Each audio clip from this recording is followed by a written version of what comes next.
We rakugo storytellers are comic performers, but sometimes members of the audience are even funnier than we are. You know, there's an announcement at the beginning of the show every time. Please don't take any pictures. Please don't take any movies. Please don't take any sound recordings. You know, I don't mind if someone takes a picture of me, because then you put the picture on Facebook or on Instagram, and then we get advertising for that and we become more famous. Usually it's good. And in most cases, people are very quick about their picture taking. They'll put their camera up to their face and kachan.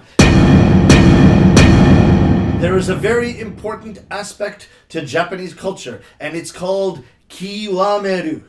Kiwameru. It means take something to the extreme of perfection. And so when Japanese people take pictures, even at a rakugo show, they don't just take the camera and go kachan and finish. They have to get the right angle and the right lighting and the right angle of my face and the right lighting on my face and the right expression and the right things that I'm saying so that they can write it in the caption of the Facebook. And finally, after making all these preparations, they will take one picture, kachan. But it does not end there. There is a rule in Japan that you always have to take a second picture, and there's a technical term for this second picture. It's called nen no tame, which means in English the second picture just in case the first picture did not turn out. And so sometimes there are maybe 30 or 40 people all taking my picture. Nobody's listening to a word I'm saying. Very difficult to perform in these cases. I was performing at a women's university a couple of years ago, and there were 30 students, and 29 of them had their cameras to the faces. Nobody was listening.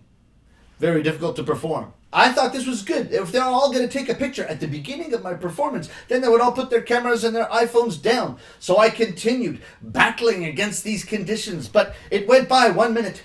2 minutes went by. 3 minutes went by. 5 minutes went by, and I realized they weren't taking my picture. They were taking videos. Now, please try to imagine how I feel as a comic storyteller. I am talking in front of 30 students. 29 of them are taking videos, and nobody's laughing. It's not very comfortable. But what's worse is the knowledge in my heart that the next day there will be 29 separate videos on YouTube with the caption, "Katsura Sunshine came to tell comic stories at our school," and nobody's laughing. It's not good advertising. So I asked them to stop. I don't like to ask people to stop doing things in the audience. We're all here to have fun. But I couldn't continue under these conditions, so I said stop. But I wanted to know why all these students were taking my video. So I asked one young lady, I said, "Why are you taking my video?" And you'd be very surprised at her answer. I said, "Why are you taking my video?" And she said, "I want to watch you later." Watch me now.